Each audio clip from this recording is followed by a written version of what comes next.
All right, so we are live for a new episode of the 9521 Atlanta Baseball Podcast. Hopefully, we're having some technical difficulties, so anybody that tuned in right at 9 o'clock to check us out on X, I apologize. We were having technical difficulties. We're on now. Hopefully, all is well, and we can get through this episode. And we're ready to go here live on X. And of course, this will be recorded and uploaded to our Spotify and Apple Podcasts first thing tomorrow, and or any platform, podcast platform you might choose. It'll also be on YouTube. So, as you can see, if you join us regularly, my regular battery mate Mike is out today. He's had some surgery. He's on the injured list. So I brought in a great bench player, a pinch hitter, JP, last week on our show. My son, JP. Welcome back, JP. Thanks for coming on. Thanks for having me.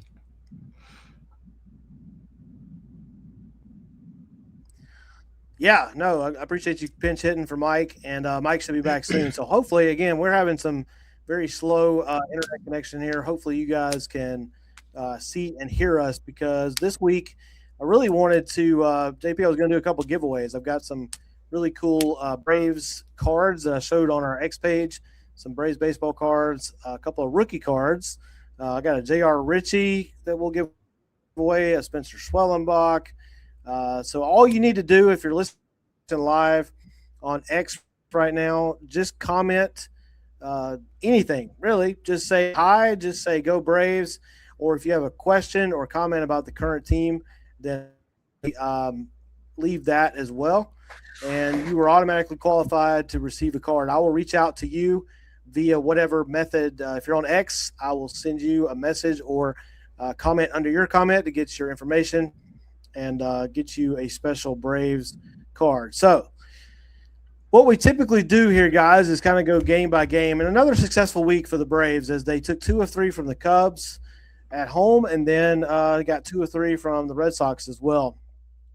This was on the heels of a series win against the Dodgers. So, the Dodgers Cubs, to come out of those two series against two of the other best teams in the National League, the Braves come out 4-2.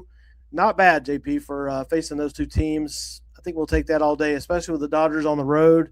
We covered that series last time, but we come out and we take 2 of 3 from the Cubs, who have been pretty hot themselves lately. Your thoughts, JP, on getting 2 out of 3 from the Cubbies on the heels of taking 2 out of 3 from LA? There's no way you can be upset about it because it's better than anything we would have assumed was going to happen. I think if you looked at the road trip and then coming back and immediately playing the Cubs, you would have been happy with just going at least 3-3 against those two teams. So to come out 4-2 is better than I think most of us would have assumed was going to happen. So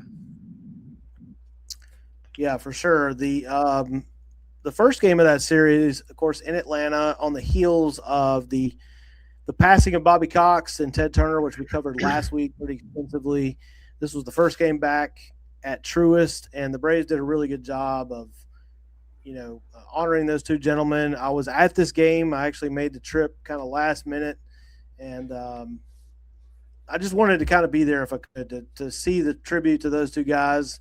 Obviously, who we talked about it last week. We won't belabor that point, but it made a big difference, especially people my age growing up watching the Braves, and really set the stage for Braves fans of your age, JP. But right. Game as well. The Braves jumped out 1-0. They fell behind briefly, but then a 4-run fifth kind of keyed this game for Atlanta in their favor. Some highlights from this one: Austin Riley got his 6th home run, and for all the struggles that we've talked about with Austin Riley, he's actually, he's got 6 home runs. He's driven in, I think, 25 runner RBI. So even with his struggles, he's still been fairly productive, and he appears to be kind of coming out of that early season slump. It was huge to see him get this home run, and then really huge to see Mike Yastrzemski get on the board, his first home run into the chop house, which is Right. really kind of the reason Double-A signed Yastrzemski, was to hit homers specifically off right-handed batters into the chop house. Yeah. This was his first one. Really gave the Braves a cushion there, a 5-2 win. How big was that home run for Yastrzemski, JP? Just in the sense of like how he fits in the team, where he's going, people being able to count on him.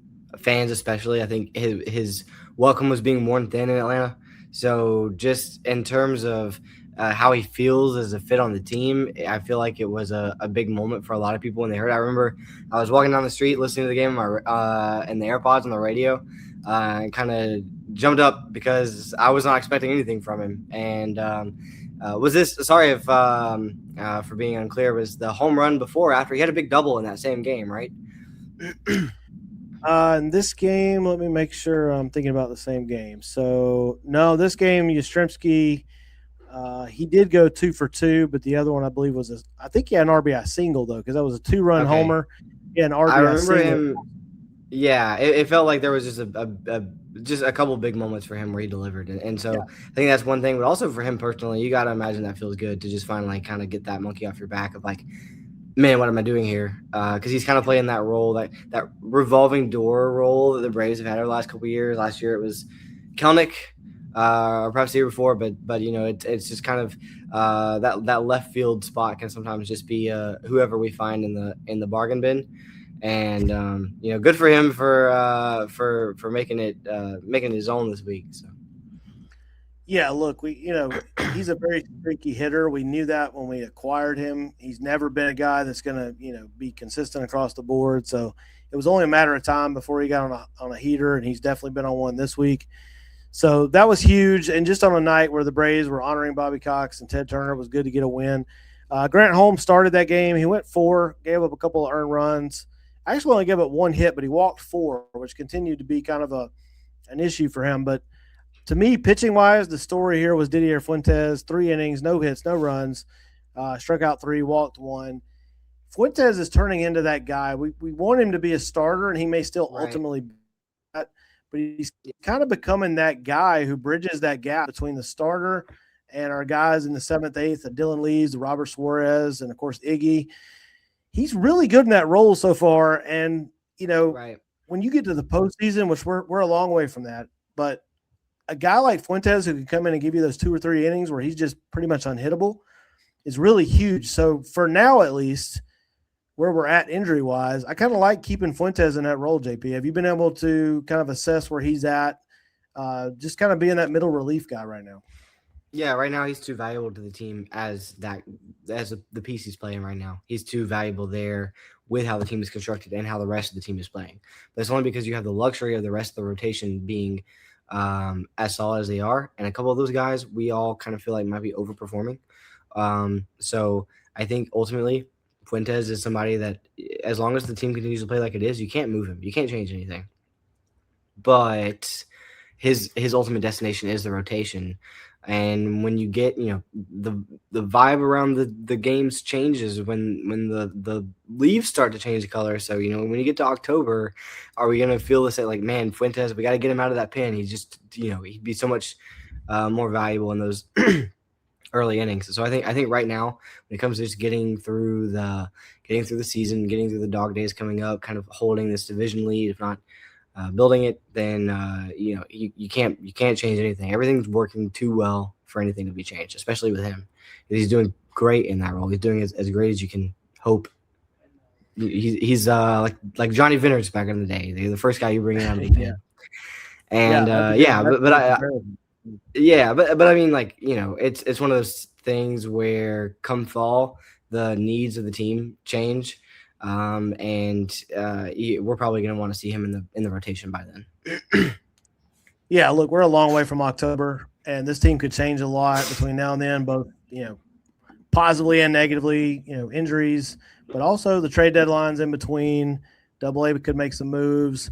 Long way from October, but I really like him in that role, the way he's pitching right now. So game 2, the Braves took this one 4-1 over the Cubbies to win the series. A 3-run 8th inning keyed this win. Drake Baldwin goes deep for the 11th time, and then in that 8th inning, Mauricio Dubon, who continues to, you look at his batting average, and he's actually been in a little bit of a slump from where he started. Yeah. He's had some huge hits for this team, and his value as far as being able to play pretty much almost any position on the field right now for the Braves is huge. Right. Okay start from J.R. Ritchie, who really struggled as we're recording this on Monday night. we won't talk too much about the game against the Marlins. Game one's not going well for our Braves. We'll cover that one next week. But this game against the Cubs, Richie 4 1/3, 2 hits, which is good. Only 1 earned run, but he did walk 3, struck out 4. J.R. Richie's biggest issue so far has been I think he's a little bit hesitant to challenge hitters in the zone, so he's missing. He's trying to keep it out of the zone because he doesn't trust his stuff yet.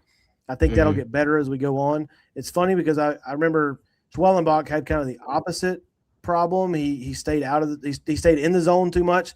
So young pitchers, they have to develop. Obviously it worked out for Schwellenbach pretty well once he got the hang of it. Want to give us a shout out to Martin Perez too. He pitched an inning of relief in this game, had a couple of strikeouts. He continues. Yeah. He's kind of the Mauricio Dubon of the pitching staff. He's starting games. He's covering innings for the bullpen. The Braves are really kind of filling in this bullpen and rotation with a lot of guys who, Ronaldo Lopez right now is pitching out of the pen, former starter, former reliever before that. They're kind of patchworking this thing together, JP. But as the season goes on, I think those roles become more clearly defined, especially if they get, Waldrop back, Schwellenbach back at some point. Then you can use a Grant Holmes as exclusively a reliever, maybe Fuentes out there. But it's really a good problem to have because pitching depth is the key, right? I mean, the Braves have it right now. And that's why they lead the league in ERA. They've got a 2.94 ERA in a season that you've seen a lot of wonky pitching stats because of ABS and how people are responding to it. Actually, I read this morning that we're looking at the most unintentional walks in the season by far since like 1998 or something like that. So in a year where pitching has just been kind of significantly impacted by this major rule change for the Braves to not only be going on a staff that in spring I don't think anybody would have considered to be this strong. Certainly not best ERA in the league potential. To look at it as we're about to roll into June here and have not only the lowest ERA in the league, but to be first in wins, to be second in WHIP, to be top 5 in saves as well. It just goes to show that the strength is all the way from the rotation through the back of the pin. And that's one of those things that it's too valuable to not go mentioned. Yeah, for sure. Real quick, I want to give a shout out to our fellow Romantic About Baseball Network partners. Highlights from Lowlifes, some really great, first of all, great title for their show. I can tell you, second of all, some really cool guys. Rob Weber leading that motley crew of guys who talk ball on a weekly basis on Wednesday nights on the Mic'd Up app. I highly recommend that. They gave us a shout out here, Go Braves. And then they also mentioned some breaking news today that I didn't see coming. I don't think the beat writers saw it coming because they were talking about maybe Friday, but Ronald Acuna Jr. was activated tonight for Atlanta. A little bit of a surprise just because the scuttlebutt had been they wanted to wait till they got out of Miami on that turf to maybe bring him back. He did not play tonight, but he was activated. But let me make sure. Let me double check that before I say he did not play tonight. I don't believe he did. I'd hate to give false information. Yeah, so Acuna did not start tonight. He has not played. So he was activated, did not play tonight. We'll see. Terrible night for the Braves tonight all around. Again, we'll talk about that one next week. We'll push that one away. But yeah, Acuna's back. Thank you for highlights from Low Ice for the shout out and for that breaking news. So the Braves end up dropping game 3 of the series 2-0. Bad night for the offense. Sometimes you got to give the opposing pitchers credit too. Ben Brown only pitched 4 innings for the Cubbies, but he was pretty dominant. Struck out 7 Braves over those 4 innings. Yeah. And then their bullpen kind of took over from there. The Braves just couldn't get anything going offensively. Chris Sale was our starter, and you expect to win, usually. Last couple starts, so the Braves have not supported Sale with some runs. He pitched 6, gave up a run, unearned run. Struck out 8, walked 2. So he's now got a 1.96. Absolutely nothing wrong with Sale's start. Just a bad night for the offense, but the Braves win the series. They still have not lost a series at home this year. I believe they're now 8-0 in home series. In fact, they've still only lost 1 series, period. That one at Seattle. Yeah. And then 13-1-1. Yeah, which is really crazy, especially when you consider where this team was last year and the struggles they had coming out of the gate. So, look, we'll take that all day long. This has not been a great week for the offense. Thanks again to our guy, Nick. Eck, one of my admins on the Facebook page that compiles these stats, but the team as a team only batted 223 this past week. Some really some rough numbers there. Michael Harris, who was on a big heater, he's kind of cooled off, 182 this week. Austin Riley, 273 with a couple of homers, 4 RBI. He had a double. Only struck out 6 times. We'll take that. Matt Olson, who also had been on quite the heater, he had a rough week, 136, no homers. 7 strikeouts. So, look, baseball is baseball, JP. We know that. You're going to have guys go through slumps. You're going to have guys go through heaters. Your thoughts just overall as they headed into the series with Boston, who's obviously the Red Sox struggling. They come into Atlanta. The Braves coming off back-to-back series wins. Pretty good game Friday night, but the Braves end up taking this series by winning the rubber game, which has been another strength of this team this year that we haven't seen in the last 2 years, winning that game 3 when they split the first 2. Just some general thoughts, JP, on this team and how they're handling that. I don't think anybody was super concerned going into the Red Sox series, but even I noticed in those first 2 games, like the offense is just not showing up. And luckily, facing a team like the Red Sox, you didn't need a lot of offense anyway. Like you said, I think you can chalk it up to like just it's baseball. You're going to go through ups and downs. And I think ultimately you spoke to it, like winning game 3, winning the rubber match speaks more to what this team can do that doesn't show up on the stat sheet, which is that they can get it done when they need to. So even on the weeks like this week where the offense just wasn't showing up, like they still found a way to win games. And even we'll talk about it, but even, there was probably a diving Ha-Seong Kim away from, potentially a walk-off win, an extra win this week. And so I think it's we're very lucky to sit in a position where we can look at our offensive numbers for the week, be like, man, the boys, they're in a slump. They're not showing up. They hit a cold snap, and we're still talking about being 4-2 against the 2 best other teams in the league. And then also having won, 3 straight series by taking 2 out of 3 in a row now. So overall, it's I think you can chalk it up to, hey, it's just baseball, and keep on going. Yeah, for sure. You bring up a couple of great points there. First of all, you're going to lose games in Major League Baseball, no matter how good your team is. The best teams, they might win 100 games, which I think I saw this earlier. I believe it's been 3 years since a team won 100 games in MLB, which is kind of crazy. The best teams are going to lose 60, 70 games, right? I mean, who was it that said you're going to win? The Boston series is a great example of how baseball can be. Yeah. You're going to win 60, lose 60, and the other It's what you do with the other 60 that counts. Determine how your season goes. Oh, yeah, exactly. And I think what the Braves are doing is like saying, hey, something like that. Game 1 is our winning 60. Game 2 is our losing 60, and game 3 is we're winning. Where those are the ones where we're making our season. Look, the last 2 years, not only have the Braves struggled with rubber games, they've struggled with particularly Sunday afternoon rubber games, and they've been very good with those this year. They're winning the series in those 3rd games today or yesterday, Sunday. They didn't leave any doubt. They got out early, built a good lead. And it wasn't really, stressful at all. The Braves just kind of dominated that game. So over the weekend, the Ha-Seong Kim game that you referred to Saturday, certainly the Braves had every chance to win that game after taking game 1 in dramatic fashion and walk-off fashion. The Braves had a chance to win the series on Saturday. Real quick on the Friday night game, that was started by Spencer Strider, which he was dominant in his last outing against the Dodgers. Not quite as dominant here. Still located pretty well. He looked pretty good. He did walk 3. That continues to be kind of the thing. Really, all the Brave starters except maybe Sale are struggling with it. That's the whole league. That's a league-wide trend.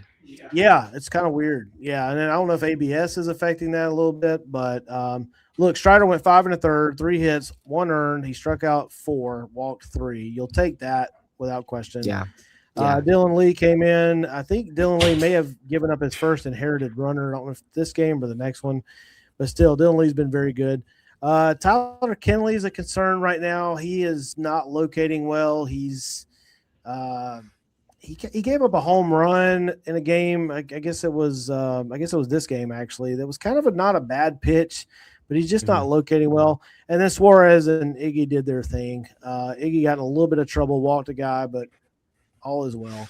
And the Braves got the win in 10 innings here and got off to a good start in this series. Game 2 is the one that was frustrating. You felt like you had a shot. Yeah. Look, let me say this too, just to give some kudos to Aroldis Chapman, who I feel like has been pitching. I was 19. If you weren't gonna mention him, I was. Right. That guy's still throwing heat. Heat at I think he's 38. They said on the broadcast. I've been watching baseball a while. I feel like Aroldis Chapman's been around forever. So credit to him. And by the way, real quick too, Friday night, credit again to our guy Yastrzemski. He's the one that got the walk-off single. Actually, I think they counted as a double to win that game. But yeah, Aroldis Chapman looked absolutely unhittable. I think in the 8th, he comes in the 9th, and the Braves actually catch a break. So 2 outs, and they get an error from the Red Sox on what should have been the game-ending play.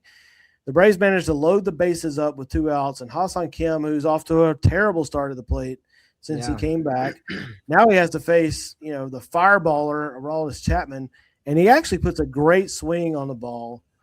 And 9 times out of 10, that ball ends up in center field, and the Braves walk off again. This time it happened to hit Chapman's thigh. Chapman's thigh.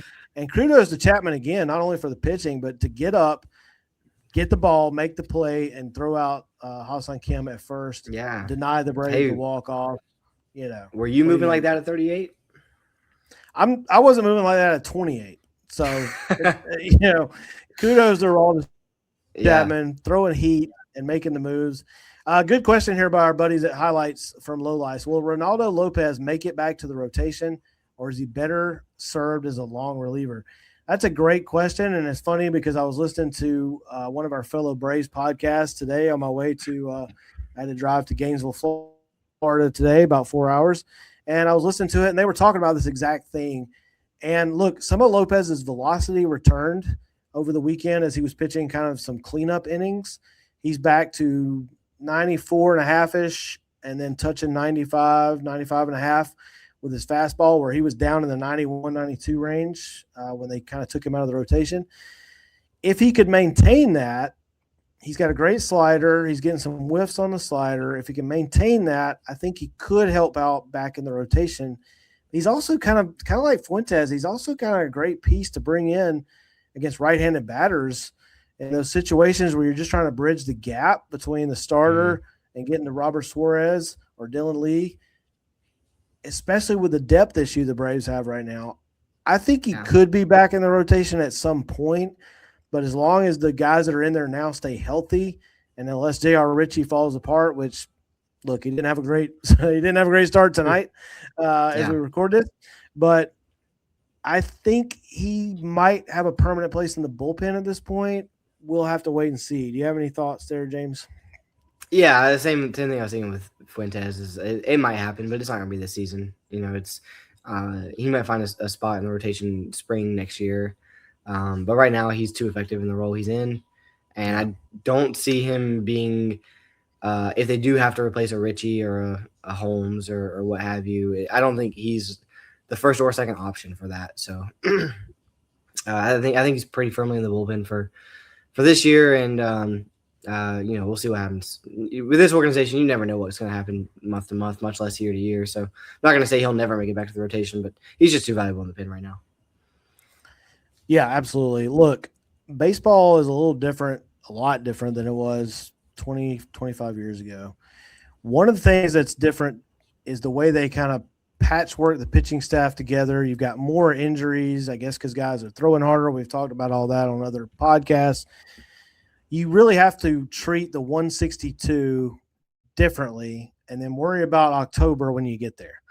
And the Braves of 2021 are a great example of that. That was a mediocre team for about 80% of the season in 2021, and they just went on a heater at the end of the season and into October.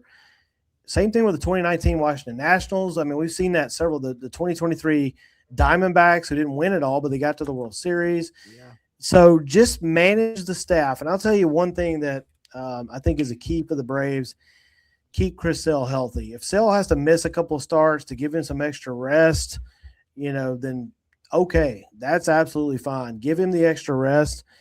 Even in this game Saturday, Bryce Elder. I mean, we'd be remiss not to give him another shout out. Bryce Elder Yeah. continues to give us consistency. There was a situation in this game, and I know a lot of Braves fans debated this on social media. Elder ends up going 8 innings, gives up 7 hits, 3 earned, strikes out 3, walks nobody, by the way. And that was great, I thought, after his last start where he started off dominantly and then just had an inning where he fell apart, walked a bunch of guys, no walks. The situation was, though, they let him pitch into the 8th. Right. And apparently Martin Perez was up in the bullpen at this point, who's very good against lefties, and they had some lefty batters coming up. I think this loss speaks to the lack of trust, and we saw it tonight, by the way, and again, we'll talk about that game next week. And Aaron Bummer as your left-handed guy and how bad he's been and how bad he was again tonight against the Marlins, because I think Weiss left Elder in there, even though his pitch count was getting high. He was in the 8th inning. It was a 1-run lead. I think he left Elder in there because he trusted Elder more than he did bringing Bummer in. Yeah. And if Elder had gotten one more out, the Braves probably win this game. He gives up a 2-run homer. Right. I wasn't mad at Elder at all. The offense needs to score. And B, if we trusted Aaron Bummer, no offense to Bummer, but he's been terrible, then you probably don't put yourself in that situation. I mean, my goodness, Elder still after that has a 2.01 ERA for the season. He's been, except for Chris Sale, the most consistent. You can't blame Elder for this loss. No, not at all. And I don't think Bummer is I don't think we're gonna be talking about him on the podcast much come post All-Star break time. So yeah, the only reason Bummer's still around, we talked about this before, is $9.5 million. I think that's really the reason he's still there. But at some point, you've got to figure. I saw today he's covered exactly a total of 4 innings in the month of May. That's just wasting a roster spot at this point. Yeah, so it's not sustainable long term for a team that wants to contend. No, absolutely not. So tough loss for the Braves. Ha-Seong Kim almost became the hero, as Mike said. 99 times out of 100, the pitcher doesn't know where that ball goes, and Kim gets on at least and ties it up. And maybe 75 out of 100, that ball gets into center field, and the Braves actually win the game. So tough break. That's baseball. We go to Sunday, and again, we mentioned it, the rubber games. The Braves have been really good, and Austin Riley gets the Braves on the board in the first inning, 3-run homer, gets them going early. They tack on 2 more in the second, so 5-0 before Boston can really blink and know what's going on. So that was Riley's 7th homer of the year, a 3-run shot. Yastrzemski goes deep again, so another good sign. And then Grant Holmes. Now, look, I don't want to insult the city you live in here, JP. You're living in Boston currently. The Red Sox have not been great, and their offense is not great. It hasn't performed great. But Grant Holmes goes 6, scatters 5 hits. He kind of got himself in and out of a little bit of trouble. Only walked 1, struck out 4. One of his better starts, and the bullpen needed that. They needed some time off. Ronaldo Lopez, who we mentioned a minute ago, came in, gave him 2 innings, gave up 2 hits but no runs. Did not walk anybody. Again, I think that's a big key. And then Tyler Kinley, who was so locked down good for the Braves at first, he struggled again, gave up the shutout in the 9th, gave up a couple of hits. But look, stress-free win. Braves win this one 8-1. They take the series against the Red Sox. And again, stay undefeated at home. Key thing here, Austin Riley looks like he's coming out of that. He also had a hit the other way. Yeah. He had another ball that he hit solidly. I remember he took it to right field and was caught. Looks like he's coming out of that. He's now up to 220, which doesn't sound great, but considering where he was, we'll take that. He had 3 RBI in this game. Drake Baldwin, 2 RBI. He's at 301. He continues to just deny the sophomore slump. He's just been incredible. So, look, overall, the week was a little rough for the offense, but as you mentioned earlier, JP, they still came out 4-2, won the series against both teams. You really can't ask for more than that in May. Yeah. We're getting close to that Memorial Day. You know, that's the traditional spot where people say you are what you are. Right. I feel pretty good about where the Braves are as we get close to Memorial Day. It's almost time to start getting unrealistically excited about trade deadline pieces we're not going to get. All right. I've already seen mock-ups of Mike Trout in a Braves uniform. So, you know, it's what a great time. it is to be at least able to look forward to that this year rather than last year where we were already thinking about who are we going to sell off or who are we going to trade away. So yeah, man, I'm excited to as we cross the Memorial Day threshold, move into these ridiculous. Who is our wizard of a general manager going to grab for us this year? And who are the it's an exciting part of the year to get your trade deadline wish lists. So.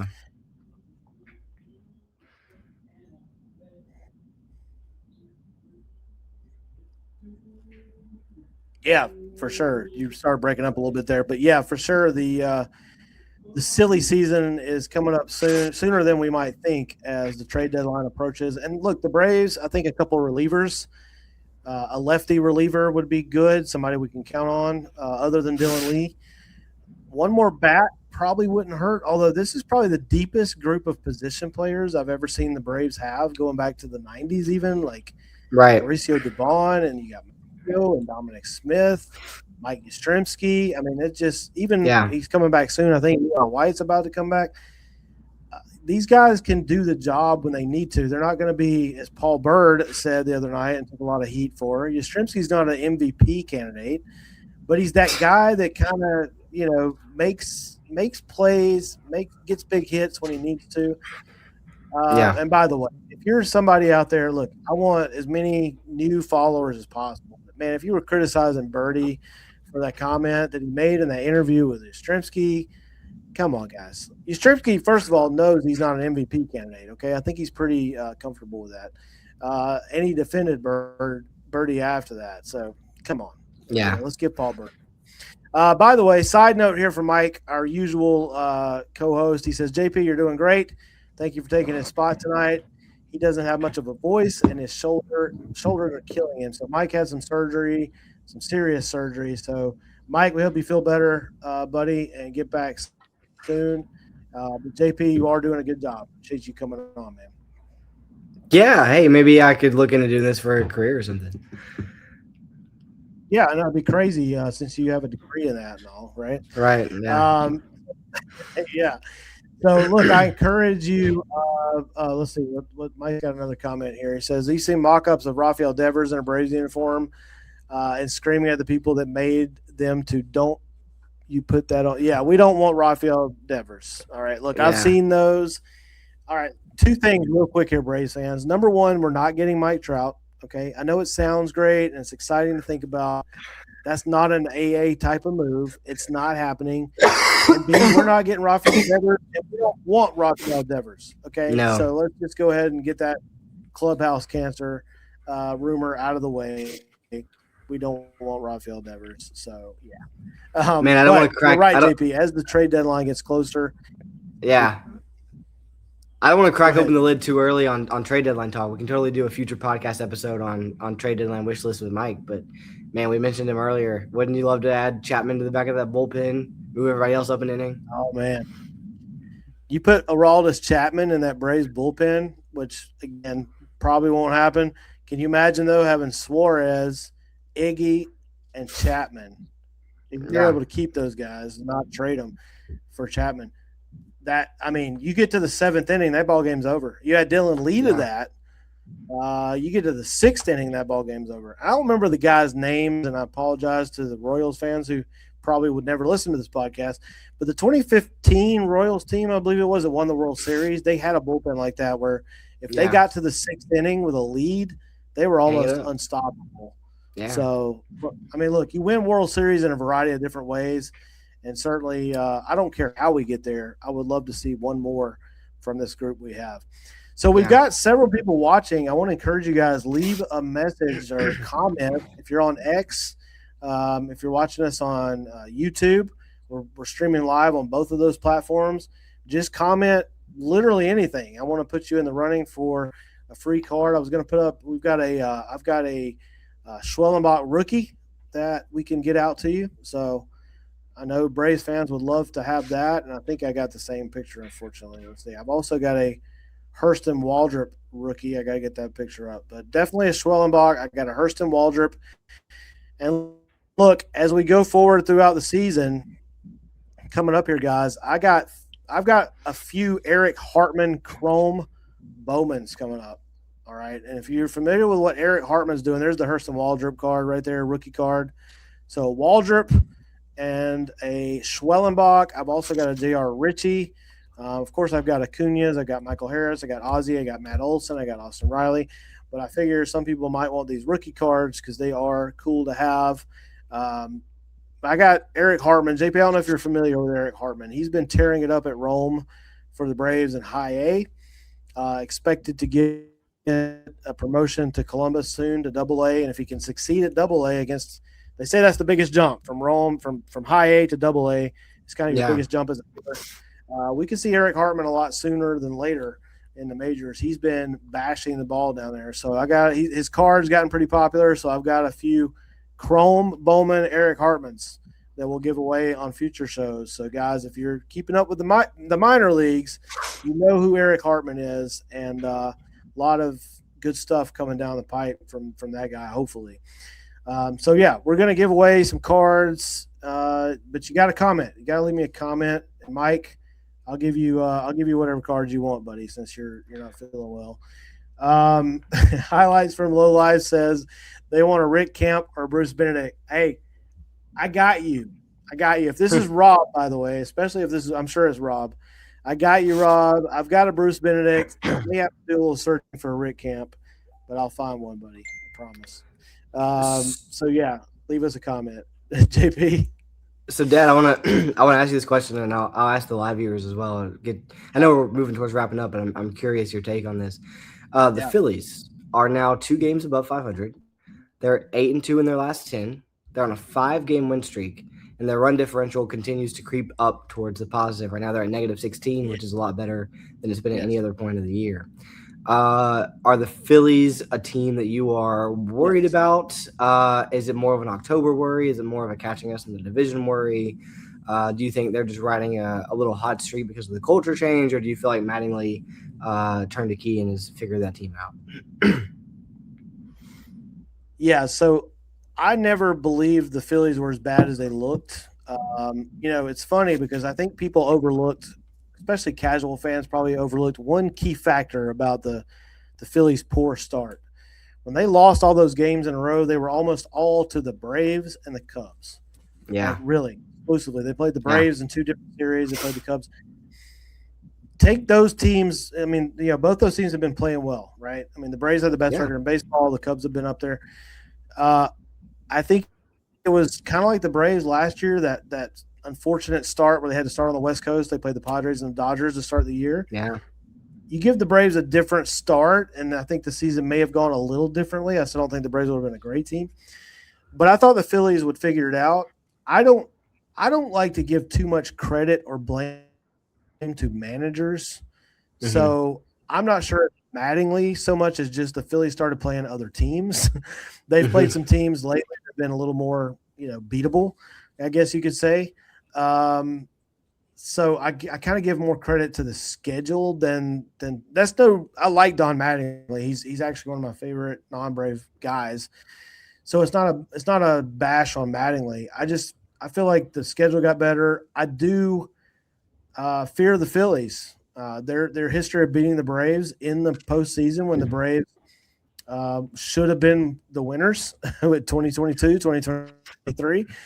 The 2023 Braves team, guys, is one of the greatest, if not the greatest, Braves offenses, at least, that I've ever seen in my life. I was going to say disappointment. Yeah, well, that too, once they got to the postseason. And that Phillies team those 2 years seemed like they were more built for the postseason than the Braves were. Much like that 2021 Braves team seemed more built for the postseason than the teams they played in the postseason that year. Right. So really, again, I go back to you've got to be playing well in October. You've got to have the pieces in place to get the job done in October. I think the Phillies could come back and make a race of this because I do feel like the Braves will probably have a lull somewhere. They lost pretty badly tonight to the Marlins. You never know when that slide will start. Yeah. The Braves lose 10 out of 15, and the Phillies could win, 12 out of 14, and all of a sudden this division's really close. So I wouldn't be surprised if there's a race in the second half. The Phillies are a good baseball team. I thought they would be a good baseball team this season. They've had much the same problem though. Once they get to the postseason, they've wasted some opportunities. Even after they beat those Braves teams, they didn't win a World Series. So to answer your question, yes, I do fear the Phillies. I think the Phillies, if we were doing power rankings right now, I've seen a lot of them today having the Phillies outside the top 10. I would have the Phillies in the top 5. I think they're that good right now. Yeah, interesting. And then I also want to add too, just while we're on the topic of the rest of the division, in regards to the Mets now are still in last place, 20-26. They are 6-4 in their last 10. But I did see an interesting stat about them today, and I wanted to share. The Mets had 19 players participate in the World Baseball Classic. There were 5 major league teams that had more than 14 players participate in the World Baseball Classic. And all 5 of those teams are well under 500 and are off to disastrous starts. The Mets being probably the most noticeable because they were they're a talented team. There was high expectations. They had the most players participate in the WBC. So maybe a twofold question here. On the one hand, do you feel like there is correlation equaling causation when we talk about participation in the WBC versus bad starts this year? And are the Mets a team that you also see kind of figuring it out and turning around as the season goes on? Or do you think they are who they are? Whew, you're throwing some good ones out there, son. First of all, I'm trying to figure out how the WBC would negatively affect these guys because spring training is all about ramping up, right? Especially it's about ramping up, getting that timing down, and I would think the WBC would help with it. We've kind of seen that as real quick. We've kind of seen that with Acuna. Acuna hit the ball really well in the WBC, and he got off to a really slow start. So you do start to wonder, is there an effect there? I'm just trying to figure out why that would be, and I can't come up with a good reason. I also would have thought that, it would have served the same purpose as spring training, ultimately, mechanics-wise. There was one NL exec that went anonymously on record with The Athletic and said that having so many stars, so many veterans, especially missing from the clubhouse during spring training, all the new guys coming in and kind of getting by without the bulk of the talent there, threw off their rhythms, like for the team that stayed. And so, you get to the regular season, and it's like, that first month or two of the regular season feels like spring training to them in the clubhouse. And so I wonder, like, that's interesting because I would have had the same assumption as you that as far as mechanics goes, it's serving the same purpose, but it sounds like the detriment is coming in terms of clubhouse culture and team cohesion. Yes, those are great points. I have always been very curious about how things affect baseball players because they can go into unexplainable slumps, right? You can have a guy just hitting the cover off the ball, and then all of a sudden he can't seem to find a base hit to save his life. Same thing with pitchers. They're unstoppable, and then Bryce Elder was a great example, is not this past start, but the one before it. For 5 innings, the guy was dominant, and then all of a sudden he couldn't find the strike zone. He walked 3 straight people and loaded the bases. So I could see the WBC, like you just said, like I could see that throwing these guys off. At the same time, you would think it might help some other guys, like because instead of playing these lazy kind of laid-back spring training games, you're playing in games that matter, that there's a lot of fans, there's a lot of excitement. I mean, if you're in Miami and Houston, these places were popping, man. It's the only time Lone Depot Park in Miami's, rocking, unfortunately, for the Marlins. Yeah. I have a hard time attributing it to the WBC overall. I think it could have some effect. But you look at a guy like Austin Riley, who didn't play in the WBC and was bashing the ball in spring training, and then he comes out in the regular season and can't hit, water from a boat to start out with. And so sometimes I think it's just baseball. Baseball is hard. It's the hardest sport, in my opinion, to learn, to play. You're trying to hit a 100-mile-per-hour ball, at least 96, 99, and then the guy's going to change it up and throw you an 83-mile-per-hour changeup and a slider that breaks away. Can you imagine? I mean, we've played MLB The Show. We get frustrated, like playing a video game. I just have a hard time attributing it to the WBC in general, but you do wonder when you see those kind of stats, like with the Mets. I also think the Mets, as Mike mentioned in one of his comments, they're kind of a collection of talent. I do think there's some chemistry developing there, though. They brought up a couple of young guys. They brought up, I think his name's Ewing kid, Carson Benj, the young kid as well. There seems to be some chemistry developing there that they didn't have. Now, on the downside, Clay Holmes, one of their starting pitchers, got hurt. He's probably out for probably the year. Looks like broken. He's from our area, JP, from Slocum. Yeah, Slocum. So tough break for him, no pun intended. And so I don't think they can build it back to contend. Look, 3 wild cards means almost anybody can contend in the second half. Yeah. But I don't think the Mets are a serious threat. The Phillies are a serious threat. Sure. I don't think the Mets are. And I want to see more data on the WBC effect before we attribute it to that. It kind of reminds me of the couple of years ago, we were all screaming how getting the bye in the first round of the MLB playoffs may not be a good thing. But then last year, I believe almost every team that got a bye advanced. Yeah. So sometimes you need a bigger sample size, and that's kind of where I'm at. Our guys at Highlights says, I say, excellent point about WBC. He may be the only person who doesn't care about this event, and just pray that none of my favorite players are injured prior to the regular season. Valid point. Man. Valid point. I was on needles with Acuna and Ozzie Albies playing in this thing for the Braves, but I really do enjoy the event. Man, I love it. I didn't miss a game even when Team USA wasn't playing. Look, it's fun. It's better than spring training baseball, although I will say, as an old guy, there is some romantic aspect of the spring training, kind of lazy, just enjoy the game for the game and not worry about who wins and loses. Just see how the prospects are playing.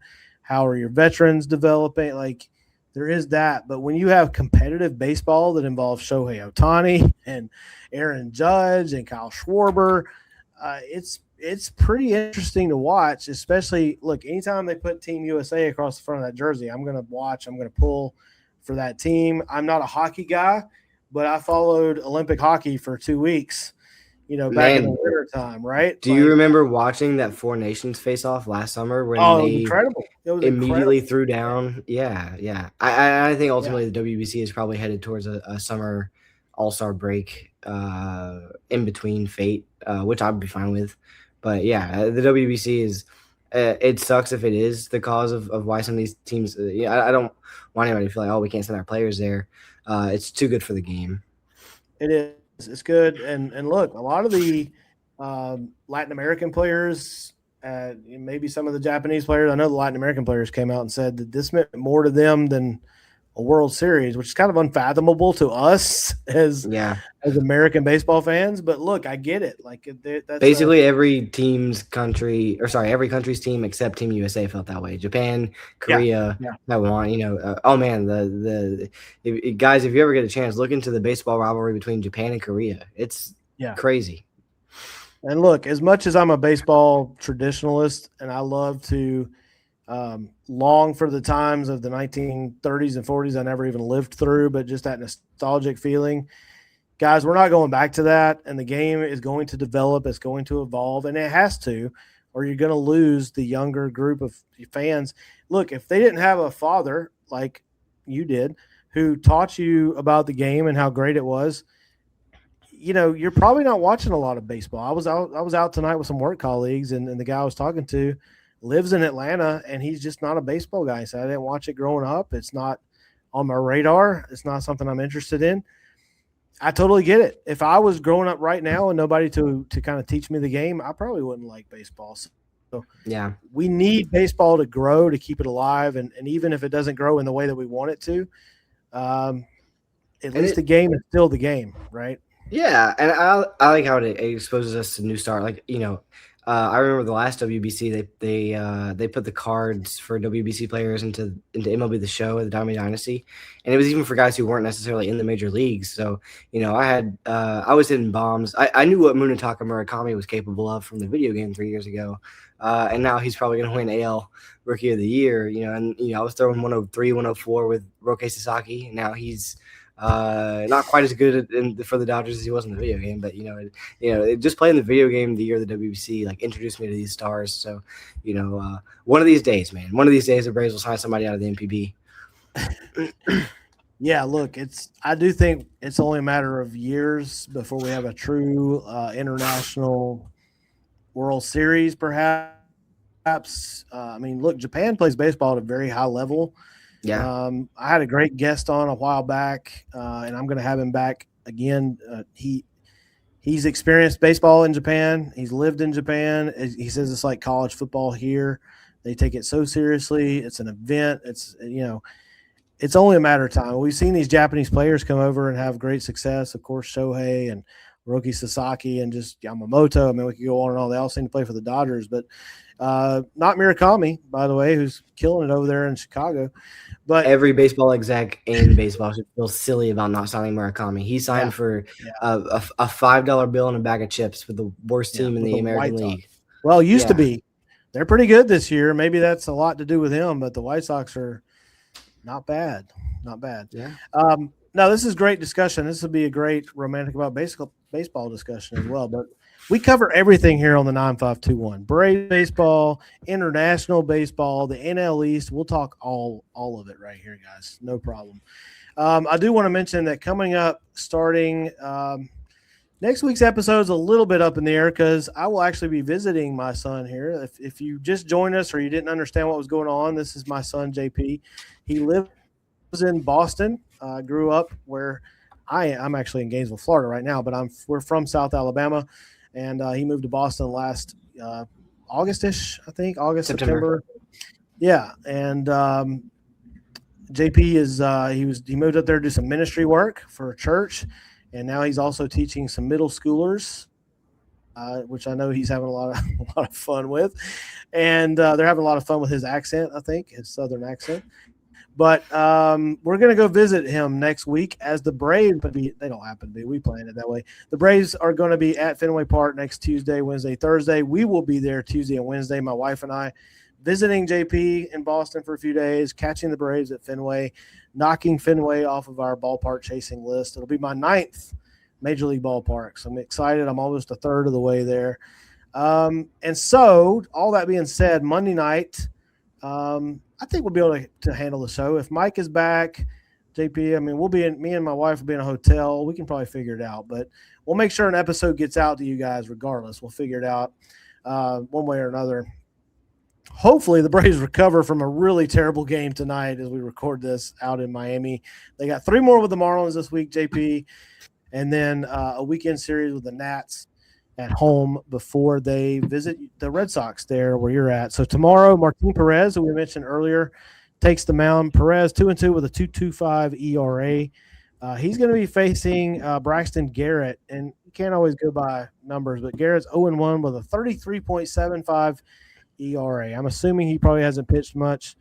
So Garrett's pitched 1 1/3 innings and gave up some runs, so that's why he's got 33.75 ERA.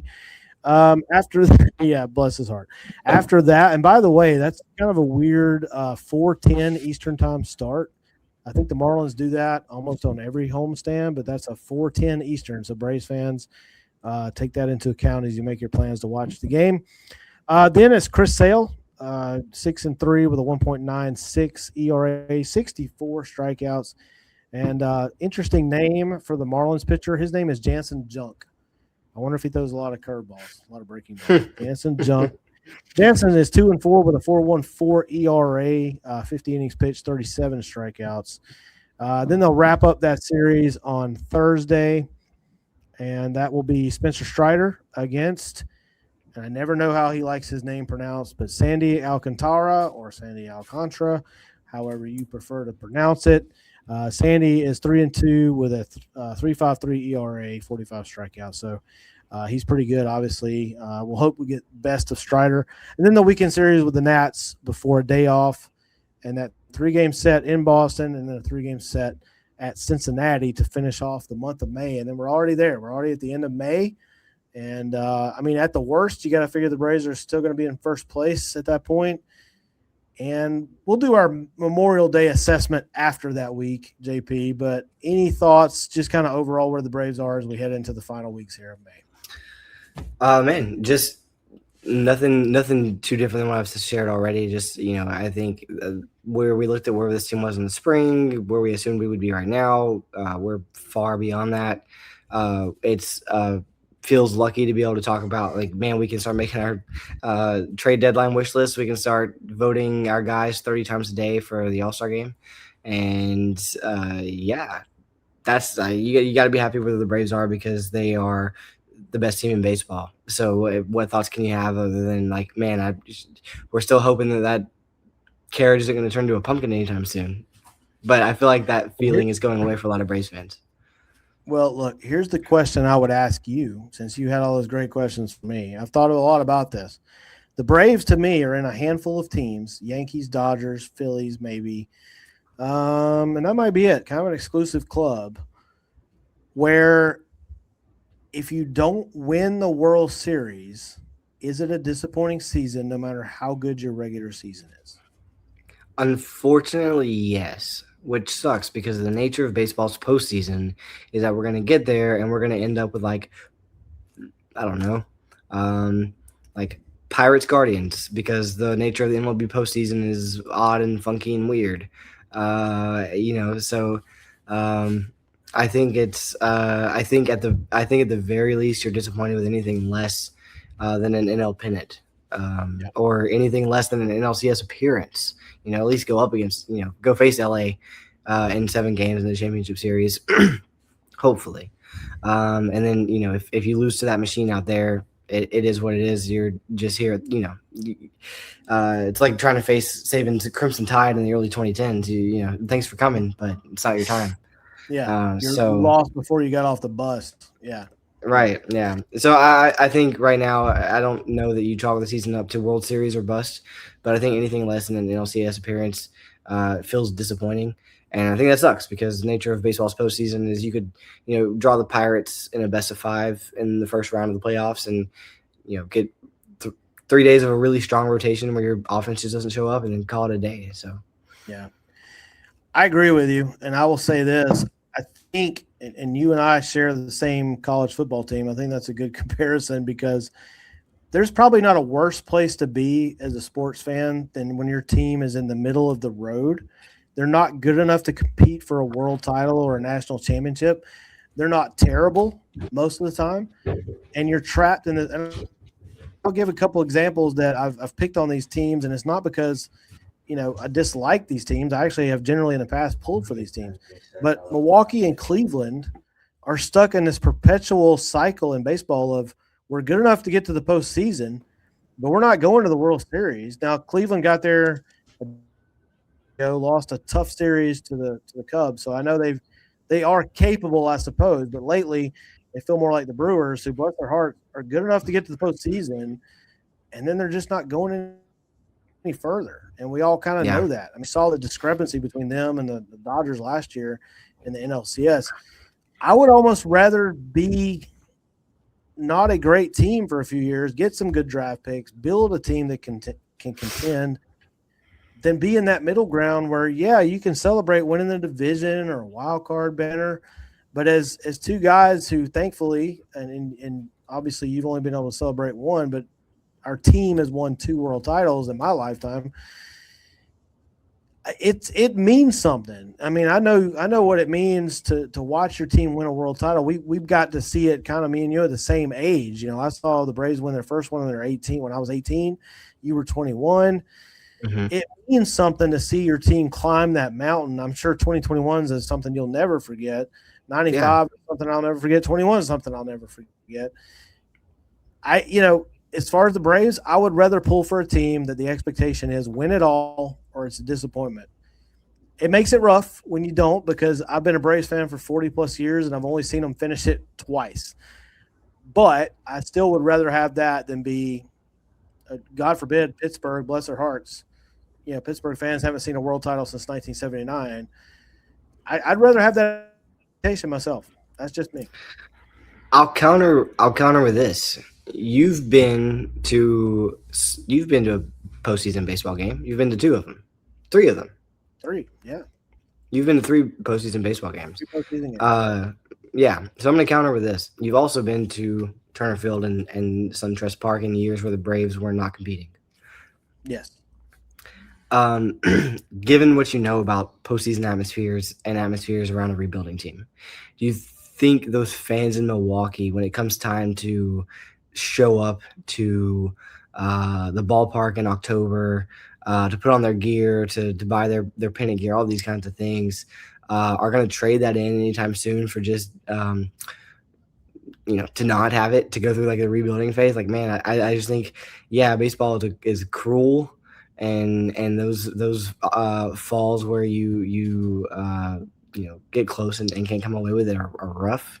But also, like, I don't think you trade postseason baseball for anything in the world. So I think even for the teams like the Brewers and the Guardians, like, we've watched those games on TV. Those fans still show up and show out. Like, those are great postseason atmospheres. And so, I think those. I don't think those fans would trade that in, and I don't think if Atlanta turned into one of those perpetual teams of the next 5 or 6 years showing up in the playoffs only to see a first round exit or second round exit, like, man, there's still something about knowing you. I don't know that you would stop buying your postseason tickets during that 6th run.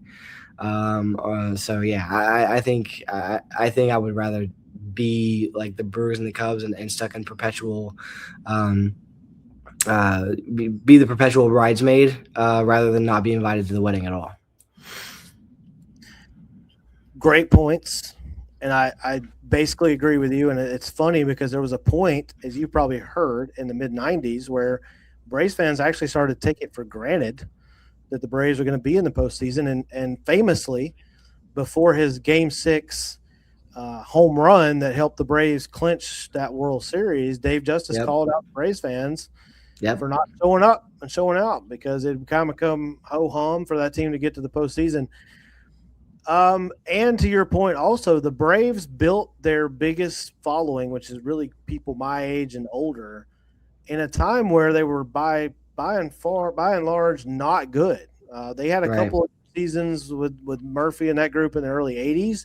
Other than that, between about 1970 and 1990, the Braves were one of the worst teams in baseball, but built a huge following on the backs of Ted Turner and TBS. And I remember watching the Braves as a kid with my grandparents when they stunk, and you didn't care about I won't say you didn't care about the outcome of the game, but you kind of took it for granted they were going to lose most of the time, but you just enjoyed the game. So I think you can separate that as a baseball lover like we are. Yes, I would definitely still watch the Braves if they were middling or if they were struggling because I love the game of baseball. Yeah. But I think there's something to be said about having that hope of our team is good enough most years. They're good enough at least to give me the hope that at the end of the year they can raise that commissioner's trophy. Yeah. They may not see it from their vantage point because it's hard as a fan. Brewers fans probably have that hope by and large, but as an outsider looking in, I'm like, look, I appreciate the kind of baseball you play. It's a fun brand of baseball. You still bases, you make contact, you pitch well. Even when you trade off your best pitchers, you find more. Yeah, they've got their top prospect in baseball right now, Jesus Mate. Like he's coming up. But you just don't think they can win it. Would you put money down in Vegas on the Milwaukee Brewers to win the World Series? I mean, yeah, because I wouldn't lose much and I'd make a lot if they did. But true. That's true. That's but I do wonder, like, I think, and I'm looking at Rob's comment here about the Cubs winning 2016 and connecting it to something else here, but yeah. I remember, let me connect this college football for just a moment. I'm going to snap back to baseball, but I remember growing up a huge college football fan, always playing the video game. And it wasn't until I was 9 years old and Alabama won the national championship in 2009 that it occurred to me that the national championship was something that feasibly every team could achieve. Because in watching it, it was always the Texases and the Ohio States and the USCs. And as a kid, it felt like that they were playing a different sport than like Auburn was. Right. Even Auburn was pretty good even then. And in the video game, it was always, it was never, it was the other teams. It felt like a different world.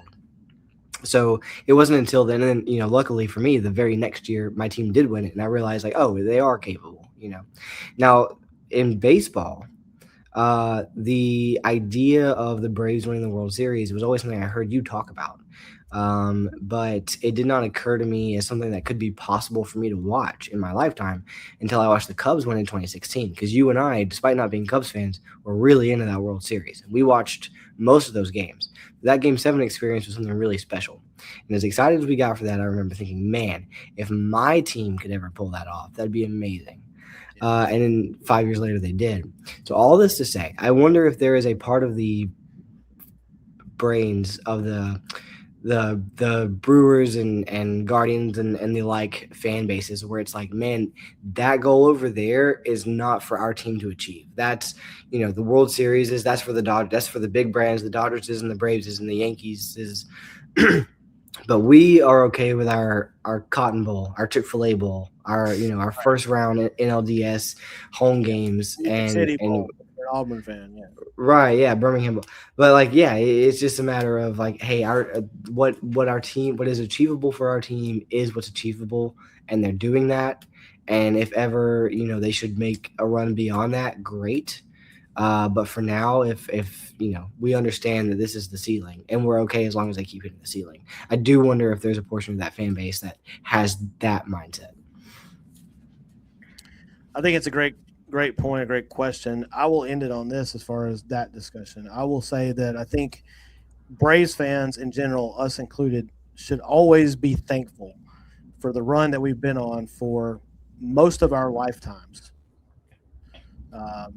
Starting in 1991, and we talked about Bobby Cox, tying this all back to Bobby and Ted and that original group of 91 Braves who exceeded expectations. They were not supposed to be good. They're supposed to be better that year, but nobody thought they were going to win the division and go to the World Series. Look, I've seen the Braves play in 5 World Series, 6 maybe. I have to 91, 92, 95, 96, 99, 6 World Series. I've seen them win 2. Most fans probably can't say that. I guess Yankee fans, maybe Dodger fans are getting close. Other than that, the Giants have played in 3, I guess, and they won all of them. Great. But, very, very fortunate to be where we're at. And I think we just need to remember that. When times are tough, we need to remember that. And look, when you lose a game here or there, I'm sure I haven't been on social media because we've been recording this. I'm quite certain that there are Braves fans losing their minds tonight after a tough loss to the Marlins. Baseball is baseball, man. You're going to lose some games that we mentioned earlier. But be thankful that you pull for a team that consistently is in the mix most seasons, and this year especially. Look, if you're not thinking that we can't win it all, then you're not watching this team. We could do it. We could do it this year, especially when you consider the American League isn't that deep. You win the National League, you got a pretty good shot at being the world champ. Right now, it does feel like the NLCS is a World Series. Yeah. Now, add to what you were saying about just Braves. Where the run we've been on. I was born exactly in 2000. I was I missed the end of the world by 30 days, Y2K. And in my time, I'm 26 now. And there have only been 12 seasons in my entire lifetime that the Braves did not make the playoffs. And of those 12 seasons, 5 of them came between 2005 and 2010, and 5 of them came between 2013 and 2018. And so, even in my lifetime, it's I think in my early developing, like when I really started watching baseball when I was like 12 or 13. So for a while, it felt like, oh man, my team never makes the playoffs. But now looking back, I can be like, oh wow, like that just so happened to be like my rookie years of being a fan just so happened to be like one of the few times this millennium the entire team has been down. So yeah. Super spoiled over here. Yeah, Mike makes a great point in the comments there. Since 1991, the vast majority of our lives, we've been spoiled with a damn good team. We've watched multiple Hall of Famers, one of the greatest pitching staffs, if not the greatest pitching staff of all time, one of the greatest managers of all time, Chipper Jones, one of the greatest players, switch hitters, I believe the only switch hitter to ever bat over 300 from both sides of the plate. Fred McGriff, Andrew Jones going to the Hall of Fame soon. I mean, the list goes on and on. Now we're getting to watch guys like Acuna, the amazing Dan Ugla. Don't forget Andrelton Simmons, one of the greatest defenders of all time. Look, yes, we're very fortunate. I think Braves fans need to remember that. And, look, 30 teams in Major League Baseball, and every year only one of them is going to be happy on the very last game of the season. So you're very fortunate if you've gotten to see your team win it all. I've been fortunate to see that twice. I hope for a third one sometime soon. And there's a lot of fans out there that have never experienced that, or it's been so long. We went to Pittsburgh a few weeks ago, my wife and I, and I told you, Debbie, how nice those people were. The Pittsburgh fans, the Pirates fans were super nice, good people. And look, Sid Bream broke those poor folks. After Sid Bream's slide, the Pirates have just never been the same franchise. And it's a shame because there's so much history there. And walking around that ballpark and touring that ballpark, so much history there. Those fans deserve to see a really good baseball team and a world championship. So, I hear they're hosting. Yeah, they're hosting Die Hard. They're hosting Die Hard night Friday night. Free admission to anyone who was actually alive the last time the Pirates won a pennant. Yes, absolutely. Which, sadly, of course, pennant. I guess you can throw Cleveland. They've won a pennant, but if you go on World Series title, Cleveland's much worse off even than the Pirates as far as a world title. So, but good throwback to Major League there for those that didn't get that reference. Rip Bob Uecker. Yes, Bob Uecker, rest in peace. All right, look, we've gone way longer than I intended to, but great baseball discussion. Great stuff here. So I just want to give a shout out. Thank you to JP. We'll have him on more often, and he and I are working on bringing back the Romantic About Baseball podcast with some new content. Also, my partner in crime on the Clearing the Bases show. If you're not watching that, you should be. Every Wednesday night at 8:30 Eastern Time, live on X and on YouTube. We have Clearing the Bases with myself, Nick from Rounding Third Baseball, Rob and Chris from NYMLB Talk, and Lorenzo from Clearing the Bases from Big League Takes. And Lorenzo, who is a baseball savant, look, this guy knows stats, he knows history, he knows baseball. He is working with me on bringing the RAB podcast back to a weekly show. We're thinking about doing like a Romantic About Baseball after hours show where you guys can just talk baseball with us. So a lot of good things coming here on the Romantic About Baseball network. We've built a following on X now. Just a lot of good stuff going. And JP and I are going to be a part of that. Mike says he should be back next Monday. So we're looking forward to having Mike back as we will get back to it and see how that episode works out. As I'll be in Boston with you, buddy. Yeah. We're excited. Mike, we're nailing down. Yeah, Mike lives in Boston too, actually. We're nailing down the schedule now. Yeah, awesome. All right, so keep up with us on X. If you haven't figured it out, if you're following us on X, and most of our viewers tonight are on one of our two X channels, Romantic About Baseball, I call that the mothership. That's the main platform. The 9521 has its own page, but we're all connected. So follow us on both of those on X. We still have our Facebook pages. We have a TikTok account as well. We have the He Said, She Said Baseball TikTok account and X page. That's my wife and I's podcast where we talk all things ballpark chasing, baseball card collecting, and just life in general as baseball fans. And now we've gotten in pretty deep into baseball card collecting. So I'll post a link on X, but Thursday night I'm actually going to have my first live baseball card auction show on the Whatnot app. So check that out as well. I got a lot of Braves cards. So if you're a Braves fan watching this, I got a lot of good really good Braves cards. I'm going to give some away tonight, but I got some really cool ones to auction off. So check that out as well. And Mike wanted to add that, follow us on Instagram also. So thank you, Mike. 9521 Instagram page. JP, anything you want to add before we? Yeah. To heck with the Mets. Okay. Yeah. Very good. I think that's going to become our new sign off every time JP's on. He did it last week as well. To heck with the Mets. And you know what? I'm just going to say it, even though I think they're going to come back and be pretty good. To heck with the Phillies too. Or I can't say what I want to. I want to keep this a family-oriented show, but The Phillies. All right. How about that? All right. So thanks for joining us, guys. If you join us live, we've had a really good, a lot of viewers live on X and a few on YouTube as well. So thank you for tuning in. Thank you for the comments. Look, a lot of you guys missed out on free baseball cards. I'm sorry, but Rob and Mike are going to get all the cards. I'll do some more giveaways, but you guys got to participate. You know, just make a comment, say hi, and I'll send you some free baseball cards.